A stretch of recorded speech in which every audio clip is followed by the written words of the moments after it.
Now, sometime in the next few weeks, and this otherwise so precise government is vague as to when, we shall learn what it proposes to do about the hundreds, perhaps thousands of British women who are being effectively imprisoned and raped abroad. The inquiry began nearly a year ago after Newsnight revealed the horrific fate of British Asian women forcibly married off to Pakistanis so they in turn could abuse British immigration rules and get into this country. While the government dithers, things have got worse. Our special correspondent Sue Lloyd-Roberts reports from Mirpur in southern Kashmir.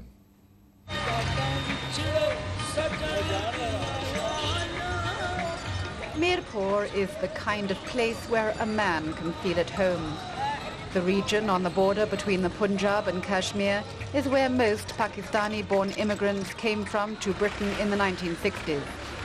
It's where the strong ties of family and caste dictate that the second generation should return to marry.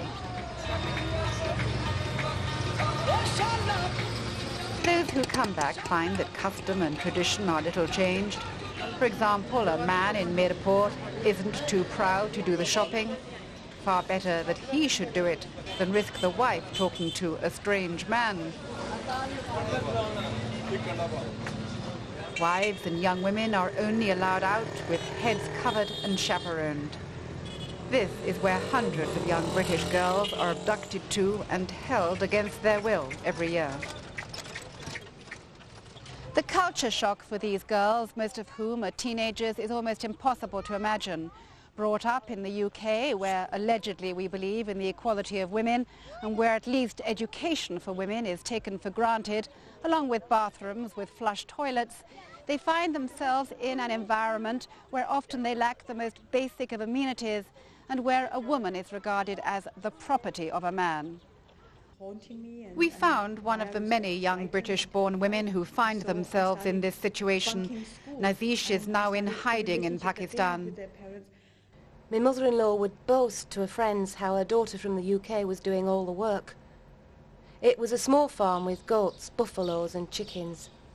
I had to look after the buffaloes. I'd never seen a buffalo before. I had to cook with pots and fires. I'd never done things like that. I didn't even know how to light a fire. I burnt myself and my mother-in-law shouted at me all the time. Nazish from West Yorkshire had run away from school as a teenager. To discipline her and remind her of her family responsibilities, her parents took her to Mirpur and forced her to marry a cousin who spoke no English, was illiterate, and whom she hated on sight. My husband would skip work and watch pornographic films with friends. He would come back and force me down. It wasn't love, it was rape. My hand would clutch onto the side of the mattress, waiting for it to end. Every time he slept with me, it was rape.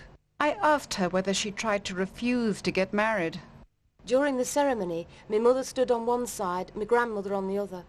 They held on that tight that it hurt. They said that if I refused, it would kill my grandfather, who had a bad heart. He would die of shame, they told me. Islamic scholars insist that the Quran does not condone forced marriages. But what the men who gather outside the mosque, and there are only men here, are keen to remind an outsider is that the Quran does have strict rules on a child's duty to his or her parents. Our religion says you must obey your parents. And if a woman doesn't want to marry the man her parents have chosen? It is very unlikely that a girl or boy would refuse. What happens here is that they get married according to the wishes of the parents. Thank you everybody for coming today. Basically we're just having this meeting to discuss. It was to campaign against this that Razia Sadaga set up a pressure group for Asian women in Britain. Our Voice was launched last year in the front room of her Bradford home. She and the women she helps insist that they are not anti-Islam, nor are they against arranged marriages. But they want the government to help British girls who are forced to marry against their will. Razia and Our Voice have come a long way. After Newsnight's report on her campaign last year, the government set up a working party to look into the issue of forced marriage. At public meetings in Bradford, Razia now sits at the right hand of the Asian peer, Lord Ahmed, who heads the Working Party. From the beginning, he says it was clear what they had to do. I think that the Muslim community is very courageous to be able to confront with this and organize seminars to say Islam does not allow forced marriages, it is not our issue, and those who carry out these practices must stop, and it will not be tolerated within our community. Razia is encouraged by the debate on forced marriage here in the UK, but the challenge now, she says, is to tackle the problem back on the subcontinent.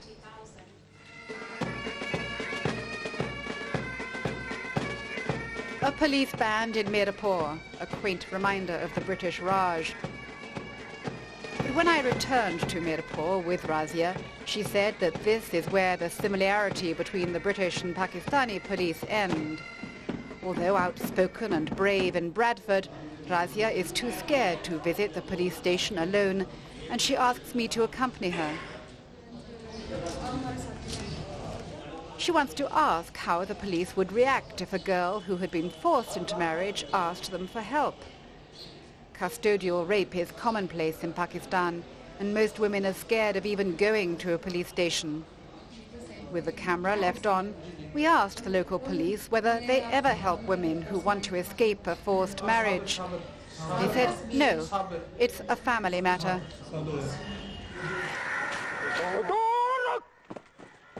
It is surprising that the Mirapur police are not more sensitized to the problem. Earlier this year, a police delegation from West Yorkshire paid a fraternal visit to the Mirapuri police to discuss matters of mutual interest between the two forces. The delegation was led by Inspector Martin Baines, head of Community and Race Relations, who believes that forced marriage in the Asian community is a growing problem. Certainly in the UK the figures are increasing year on year by about 25%, and currently we deal with about 300 cases a year, and we believe that it will increase significantly over the next few years. Strangely, the delegation from Britain did not include the police employee in Bradford, whose full-time job it is to help the mainly Asian girls trying to escape abusive family situations. And so Razia and I were curious to ask the most senior Mirpuri police officer involved in the visit whether their discussions with the team from West Yorkshire focused on this issue. Did you discuss forced marriages? Not especially. Did it surprise you that the Bradford police did not discuss it? Perhaps it was not the point on their agenda. The police we spoke to at the city police station said they never see women who come in asking for help. Police has nothing to do directly with these issues. So the police do regard it as a family matter? Yes. However, Chief Superintendent Qureshi did promise that if we came across a case of forced marriage while in the area, he would intervene.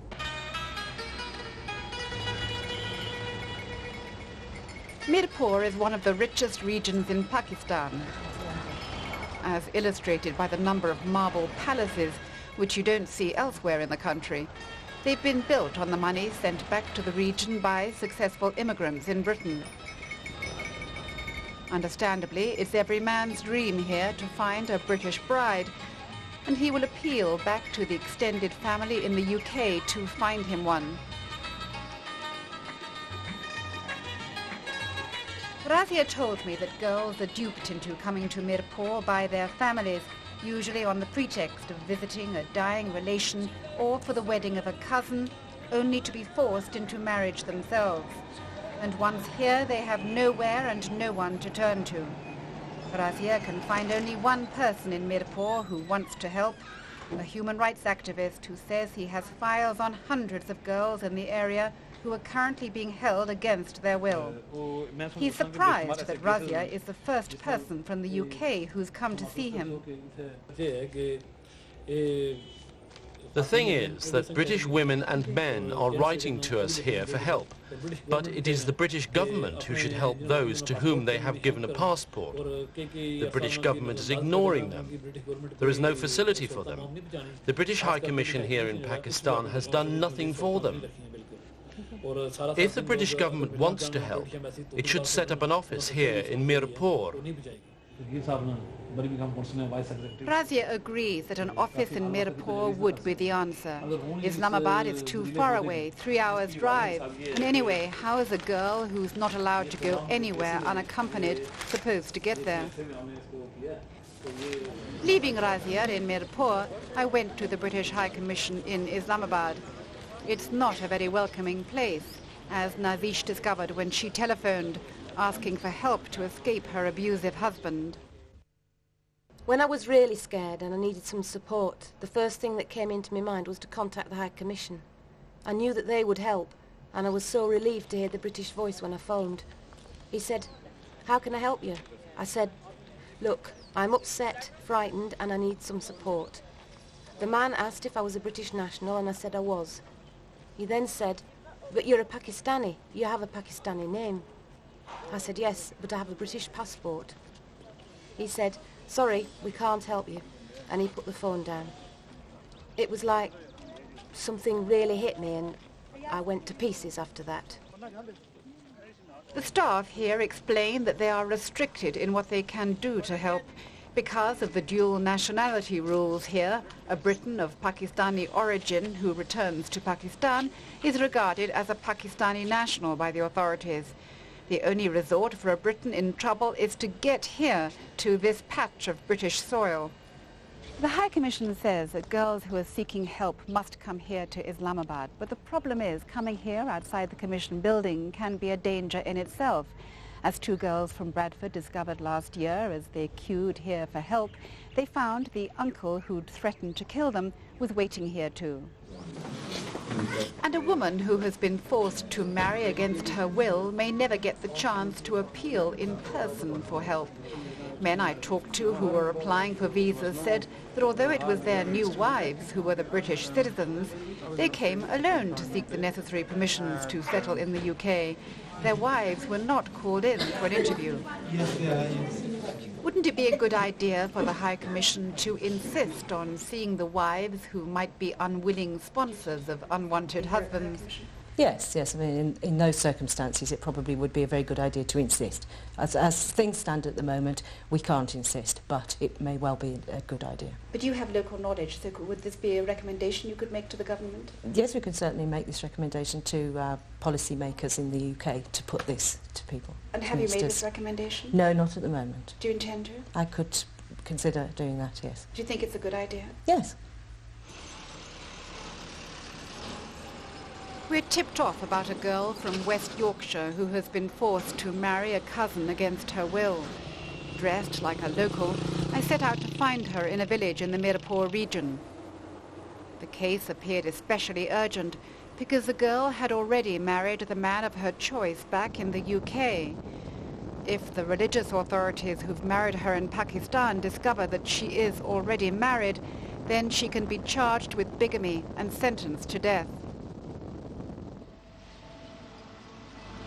Because it would be dangerous for her safety to reveal her identity or whereabouts, we've reconstructed the brief exchange we were able to snatch with her.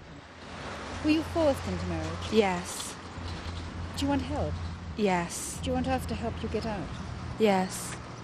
Can you tell me what happened? I was told that I had to come to Pakistan for my brother's wedding. They said I'd be allowed to return. What would happen if they knew you were talking to us? They would kill me.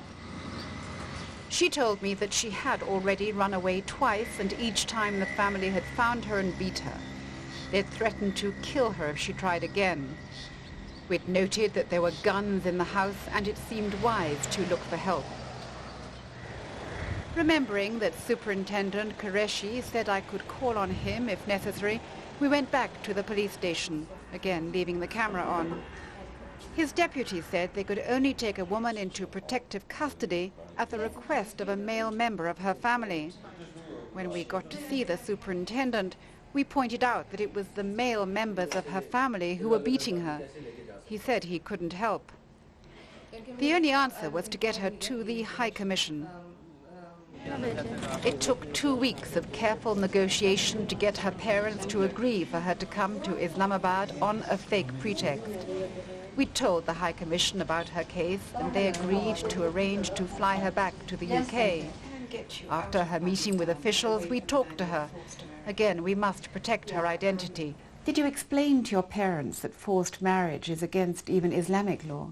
Yeah, I did, but they didn't like it. They said it was about respect and family and so on, and that it was a good thing. You know, we can get you out of Pakistan and away from the man you were forced to marry. Thanks for everything that you've done, but I've decided what's the point. They found me before and they'll find me again, even in the UK. It may take 2 or 3 years, but they'll probably kill me. She was too afraid to take the offer of help. The High Commission does regularly arrange safe houses and flights home for the few girls who want to escape and who manage to get here. But the hundreds of girls who are made to apply on behalf of their husbands to get to the UK would argue that a more efficient screening program is needed here in Islamabad. And Razia would argue that for the hundreds more girls who simply can't get at the help offered, urgent measures are needed here in Mirpur to protect them. These girls feel isolated and so alone in this problem, and sometimes they really need help. There should be someone here who can help them. There should be some kind of an office where they can find someone who is actually on their side and helps them. The British government want to help them. Pakistanis want to help them. So I don't see where the problem is. They both want to help, and yet they're not doing anything about it. And I think that's absolutely disgusting. Razia has offered to open an office for Our Voice here in Mirpur. The Foreign Office have turned her down on the grounds that it would be too expensive.